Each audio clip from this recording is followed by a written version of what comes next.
Capítulo 472. Solicitud insidiosa de un juicio acerca de un hecho ocurrido en Yíscala. No me gusta nada esta parada con ese hombre que se ha unido a nosotros, rezonga Pedro, que está con Jesús en un tupido huerto con árboles frutales. Debe ser ya la tarde del sábado porque el sol está todavía alto, siendo así que llegaron al pueblo con el crepúsculo. Después de las oraciones nos marchamos. Es sábado y no se podía andar. Y nos ha sentado bien este descanso. No haremos ya ningún alto hasta el próximo sábado. Pero tú has descansado poco. Todos esos enfermos. Muchos que ahora alaban al Señor. Para ahorraros mucho camino, me habría quedado aquí 2 días para dar tiempo a los curados a llevar la noticia al otro lado del confín, pero no habéis querido.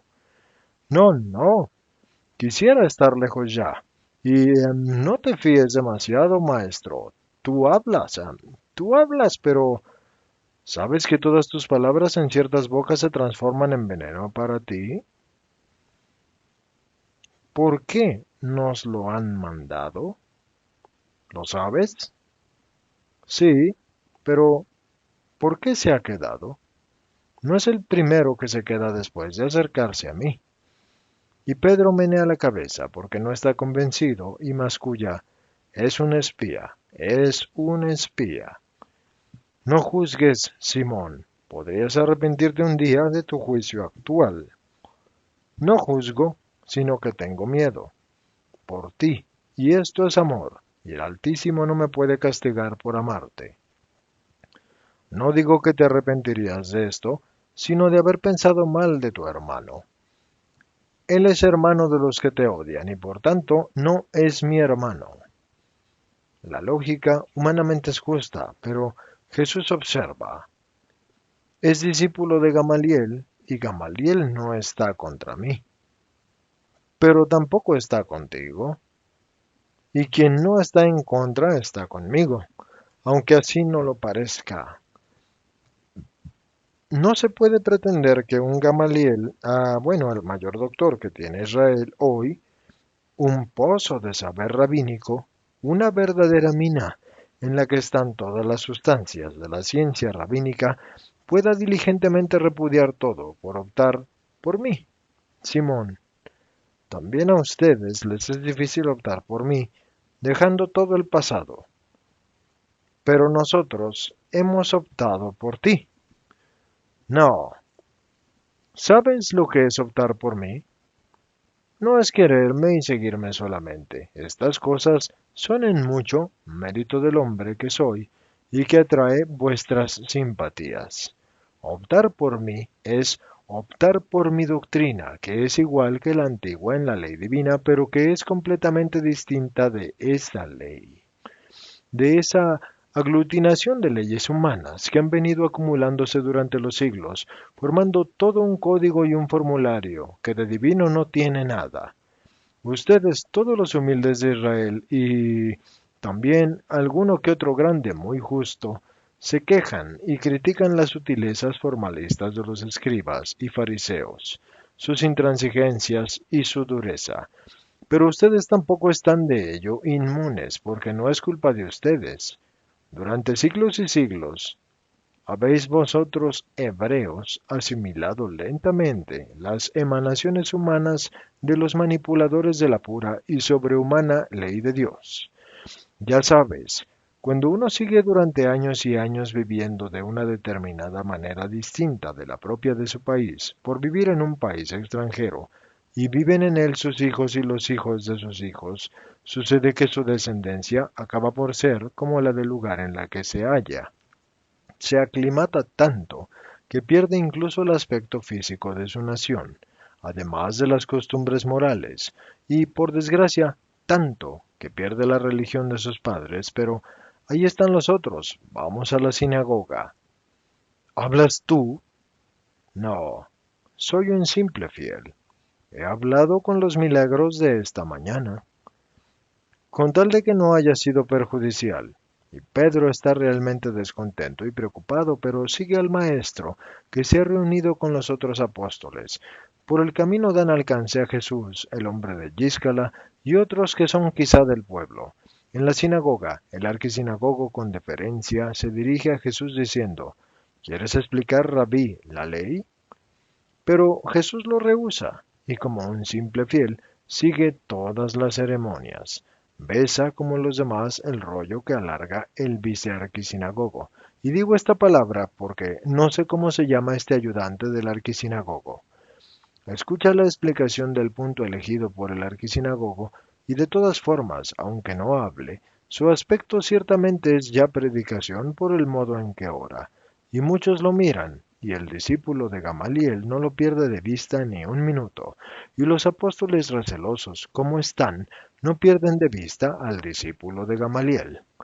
Jesús ni siquiera se vuelve cuando en una puerta de la sinagoga se produce un murmullo que hace que muchos se distraigan, pero el rito termina y la gente sale a la plaza donde está la sinagoga, y Jesús, a pesar de que estaba más hacia el fondo que hacia la cabeza de la sinagoga, es uno de los últimos en salir y se dirige hacia la casa para tomar el morral y ponerse en camino. Muchos del lugar lo siguen, y entre ellos está el discípulo de Gamaliel, al cual en un momento dado lo llaman tres que están contra la pared de una casa, y habla con ellos, y con ellos se abre paso hacia Jesús. Maestro, estos quieren decirte algo, dice llamando la atención de Jesús que estaba hablando con Pedro y con su primo Judas. Escribas, ya lo había dicho yo, exclama Pedro ya agitado. Y Jesús saluda con una reverencia a los tres que lo saludan y pregunta, ¿qué quieren? Y habla el más viejo. No has venido, sino que venimos nosotros. Y para que nadie piense que hemos pecado en el sábado, decimos a todos que hemos dividido el camino en tres tiempos. El primero, hasta que la última luz del ocaso ha tenido vida. Y el segundo, de 6 estadios, mientras que la luna iluminaba los senderos. El tercero termina ahora y no ha superado la medida legal. Esto por nuestras almas y las de ustedes, pero para nuestro intelecto te pedimos la sabiduría. ¿Estás al corriente de lo que ha sucedido en la ciudad de Giscala? Vengo de Cafarnaúm, así que nada sé. Escucha, un hombre se había ausentado de su casa por prolongadas negociaciones y al regresar supo que en su ausencia su mujer lo había traicionado hasta el punto de dar a luz a un hijo que no podía ser de su marido porque él había estado fuera de casa 14 meses. El hombre mató ocultamente a su mujer, pero denunciado por uno que lo supo y por la sierva, según la ley de Israel, y esto que se encuentra en el Éxodo 21 del 12 al 14, y en el Levítico 20 del 10 al 24 y 17, y en Números 35 del 16 al 34, y en Deuteronomio 19 del 11 al 13 y en el 22, ha sido ejecutado. El amante, que según la ley debería de haber sido lapidado y se ha refugiado en Quedes, y sin duda tratará de ir desde allí a otros lugares. El hijo ilegítimo y el marido quería tenerlo también para matarlo, y no fue entregado por la mujer, que de hecho lo amamantaba, y que ha ido a Quedes para conmover al verdadero padre del lactante para que se ocupe de su hijo, porque el marido de la nodriza se niega a tenerlo en casa, pero el hombre la ha rechazado, junto con su hijo, diciendo que esto significaría un obstáculo para su fuga. Según tú, ¿cómo juzgas el hecho? No veo que sea ya susceptible de juicio. Todo juicio justo o injusto ha sido ya dado. ¿Cuál, según tú, ha sido el juicio justo y cuál el injusto? Surgió divergencia entre nosotros acerca de la muerte del homicida, y Jesús los mira a uno tras otro de hito en hito, y luego dice, voy a hablar, pero antes respondan a mis preguntas, sea cual fuere su peso, y sean sinceros. ¿El hombre homicida de su esposa era del lugar? No, se había establecido ahí desde su matrimonio con la mujer que era del lugar. ¿El adúltero era del lugar? Sí. Como el hombre traicionado, ¿cómo éste supo que lo había sido? ¿Era pública la culpa? No, ciertamente. Y no se comprende cómo pudo saberlo el hombre. La mujer se había ausentado unos meses antes, diciendo que para no estar sola iba a Tolemaida donde unos parientes suyos, y volvió diciendo que había tomado consigo al hijito de una pariente que había muerto. Cuando estaba en Yíscala, ¿su conducta era desvergonzada? No, es más, a todos nos sorprendió el que Marcos estuviera en relaciones con ella. Mi pariente no es un pecador, es un acusado inocente, dice uno de los tres que no ha hablado todavía. ¿Era pariente tuyo? ¿Quién eres? Pregunta Jesús. El primero de los ancianos de Yíscala. Por esto he querido la muerte del homicida, porque no solo mató, sino que mató a persona inocente. Y dirige una mirada torva al tercero, que tiene unos 40 años y que rebatiendo dice, la ley impone la muerte del homicida. Tú querías la muerte de la mujer y del adúltero. Así es la ley. Si no hubiera habido ningún otro motivo, ninguno habría hablado. Y se enciende la disputa entre los dos antagonistas que casi se olvidan de Jesús. Pero el que ha hablado, el primero, y el más mayor, impone silencio diciendo con imparcialidad, no se puede negar que el homicidio haya sido consumado, como tampoco se puede negar que haya habido culpa. La mujer la confesó a su marido, pero dejemos hablar al maestro. Yo digo, ¿cómo lo supo el marido? Y no me habéis respondido. El que defiende a la mujer dice, porque alguien habló en cuanto el marido regresó. Y entonces yo digo que ese no tenía el corazón puro, dice Jesús, bajando los párpados para celar su mirada y que ésta no acuse. Pero el de 40 años, que quería la muerte de la mujer y del adúltero, salta. Yo no tenía ninguna hambre de ella. Ah, ahora está claro. Fuiste tú el que habló. Lo sospechaba, pero ahora te has traicionado, asesino. Y tú, favorecedor del adúltero, si no le hubieras avisado, no se nos habría escapado. Pero es tu pariente. Así se hace la justicia en Israel. Por eso defiendes también la memoria de la mujer para defender a tu pariente. De ella sola no te preocuparías. ¿Y tú entonces? Tú, que has lanzado al hombre contra la mujer para vengarte de sus negativas. Y tú, que has sido el único que ha testificado contra el hombre. Tú que pagabas a una criada en aquella casa para que te ayudara. ¿No es válido el testimonio único? Lo dice la ley. Y hay un jaleo de mercado.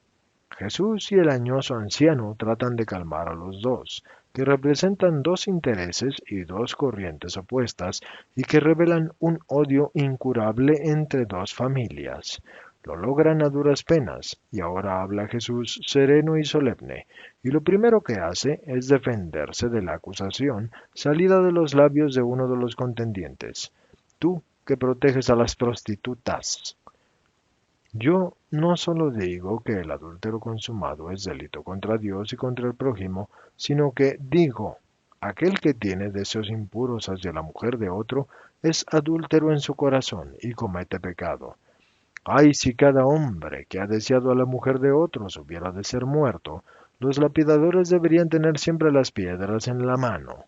Pero, aunque el pecado muchas veces quede impune por parte de los hombres en la tierra, será expiado en la otra vida, porque el Altísimo ha dicho, no fornicarás y no desearás a la mujer de otros. Y a la palabra de Dios hay que prestarle obediencia. Pero también digo, hay de aquel por quien se comete un escándalo, y hay del delator de su prójimo. Aquí todos han faltado. El marido, ¿tenía realmente la necesidad de abandonar a su esposa durante tanto tiempo? ¿La había tratado siempre con ese amor que conquista el corazón de la compañera? ¿Se examinó a sí mismo para ver si antes que él por parte de la mujer no había sido ofendida por él la mujer? La ley del talión dice ojo por ojo, diente por diente, pero si lo dice para exigir reparación, ¿debe ésta provenir de uno solo? No defiendo a la adúltera, pero digo, ¿cuántas veces habría podido acusar ella de este pecado a su consorte? Y la gente susurra, Es verdad, es verdad. Y asienten también el viejo de Yíscala y el discípulo de Gamaliel. Y Jesús prosigue. Yo digo, ¿cómo no ha temido a Dios el que por venganza ha causado tanta tragedia? ¿La habría querido en el seno de su familia? Yo digo, el hombre que ha oído y que después de gozar y destruir repudia ahora al inocente, ¿cree que huyendo se salvará del vengador eterno? Esto es lo que digo yo. Y digo todavía otras cosas. La ley exigía la lapidación de los adúlteros y la ejecución del homicida, pero llegará un día en que la ley, necesaria para poner freno a la violencia y a la lujuria de los hombres, no fortalecidos por la gracia del Señor, será modificada y, si bien quedarán los mandamientos, no matarás, no cometerás adulterio, las sanciones contra estos pecados serán transferidos a una justicia más alta que la del odio y la sangre, una justicia respecto a la cual la siempre falaz e inmeritoria justicia de los jueces humanos, todos, y quizás varias veces adúlteros, si es que no han sido también homicidas, será menos que nada, y hablo de la justicia de Dios que pedirá la explicación a los hombres, incluso de los deseos impuros, de los cuales nacen las venganzas, las delaciones, los homicidios, y sobre todo que pedirá explicación de por qué se niega a los culpables las horas para redimirse, y por qué a los inocentes se les impone cargar con el peso de las culpas ajenas. Aquí, todos son culpables, todos. Y también los jueces, impulsados por opuestos movimientos de venganza personal. Uno solo es inocente. A él va mi piedad. Yo no puedo volver atrás, pero ¿quién de ustedes será caritativo con el pequeñuelo y conmigo, que sufro por él? Y Jesús mira a la multitud con ojos de triste súplica, y muchos dicen, ¿qué quieres? Pero recuerda que es un hijo ilegítimo. En Cafarnaúm hay una mujer de nombre Sara, y es de Afec, una discípula mía. Llévenle al niño y díganle que Jesús de Nazaret se lo confía.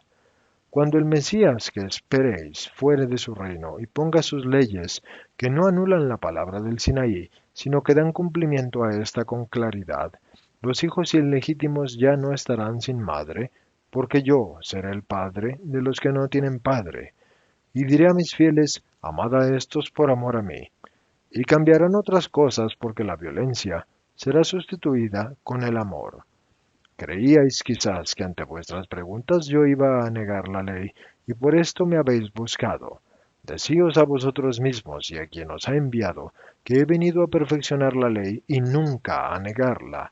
Decíos a vosotros y a los otros que aquel que predica el reino de Dios ciertamente no puede enseñar aquello que en el reino de Dios sería horror y no podría por tanto tener en él cabida.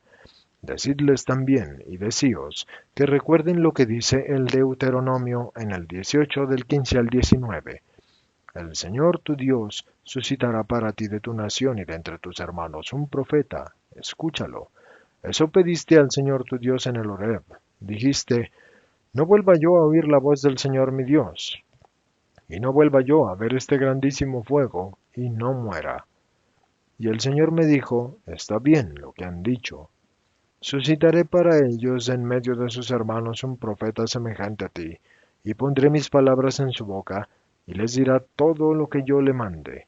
Y si alguno no quisiera escuchar las palabras que en mi nombre dirá, yo tomaré cuentas de esto. Dios os ha mandado a su verbo para que hablara sin que su voz os acusara a la muerte. Y muchas cosas había dicho ya Dios al hombre, ya más de las que el hombre mereciera oír de Dios. Mucho con la ley del Sinaí y con los profetas, pero todavía muchas cosas debían decirse, y Dios lo ha guardado para su profeta del tiempo de la gracia, para él que había sido prometido a su pueblo, en quien mora la palabra de Dios y en el cual se cumplirá el perdón. Fundador del reino de Dios, codificará la ley con los nuevos preceptos de amor, porque el tiempo del amor ha llegado, y no pedirá venganza al Altísimo contra quien no lo escuche, solamente que el fuego de Dios deshaga el granito de los corazones y la palabra de Dios pueda penetrar en ellos y fundar en ellos el reino, que es el reino del Espíritu, como espiritual es su Rey.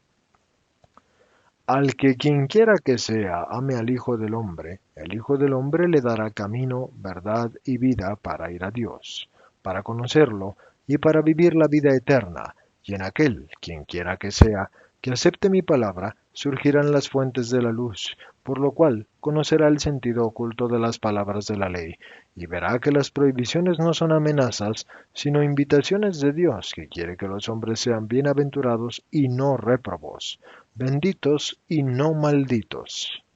Una vez más, de una cosa ya resuelta, como no la habría resuelto la santidad, habéis hecho un instrumento inquisidor para sorprenderme en pecado.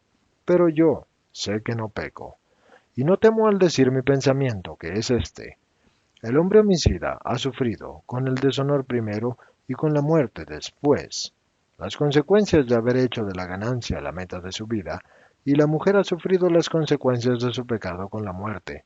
Y os asombrará, pero es así. Y su confesión, intentando mover a piedad a su marido hacia el inocente, ha disminuido su culpa ante los ojos de Dios. Los demás, tú y tú, el que ha huido sin piedad ni siquiera hacia su pequeñuelo, ustedes tienen mayor culpa que los dos primeros. ¿Van a murmurar por eso? Ustedes no han sufrido con la muerte ni con las consecuencias, y ustedes no estaban con los atenuantes del marido traicionado, ni tampoco se encuentran los atenuantes de la mujer, que está desatendida, y haber confesado.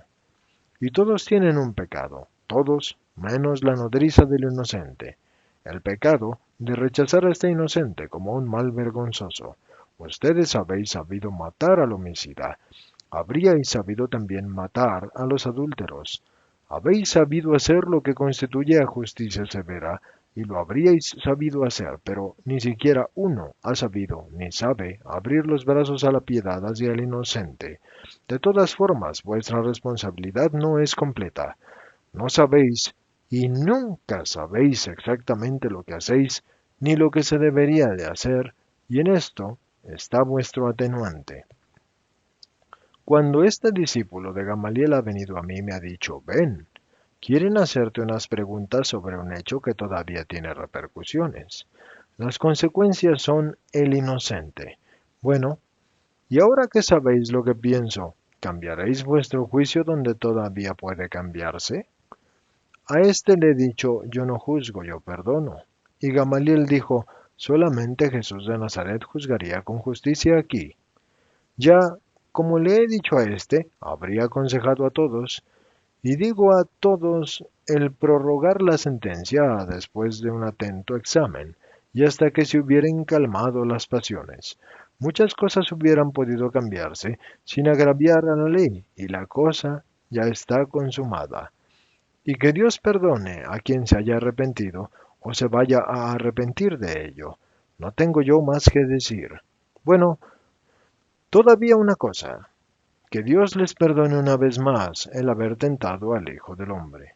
Yo no, maestro, yo no. Yo amo al rabí Gamaliel, como un discípulo debe amar a su maestro, más que un padre, y más porque un rabí forma el intelecto, que es más grande que la carne. Y no puedo dejar a mi rabí por ti. Pero para despedirme de ti no encuentro sino las palabras del cántico de Judith, en el 16 del 1 al 17. Florecen en el fondo de mi corazón porque he percibido justicia y sabiduría en todas tus palabras, Adonai. Señor, grande y magnífico es tu señorío. Nadie puede superarte y nadie puede oponer la resistencia a tu voz. Los que te temen estarán en tu presencia en todo. Señor, yo bajaré a Cafarnaúm donde la mujer que tú has mencionado, y tú, ora por mí, porque mi granito se disuelva, y penetre así la palabra que funda el reino de Dios en nosotros. Ahora entiendo. Nosotros nos engañamos, y nosotros, discípulos, somos los menos culpables. ¿Qué dices, necio? Interviene violentamente el anciano de Yiscala, volviéndose hacia el discípulo de Gamaliel. ¿Qué digo? Digo que tiene razón mi maestro, y quien tienta a éste para el reino temporal de un Satanás, porque éste es un verdadero profeta del Altísimo, y la sabiduría habla por sus labios. Dime, maestro, ¿Qué tengo que hacer? Meditar, pero meditar. Eres un fruto no maduro y debe ser injertado. Yo oraré por ti. Venid vosotros. Y con los apóstoles cargados con los fardos, se echa a andar dejando tras de sí los comentarios.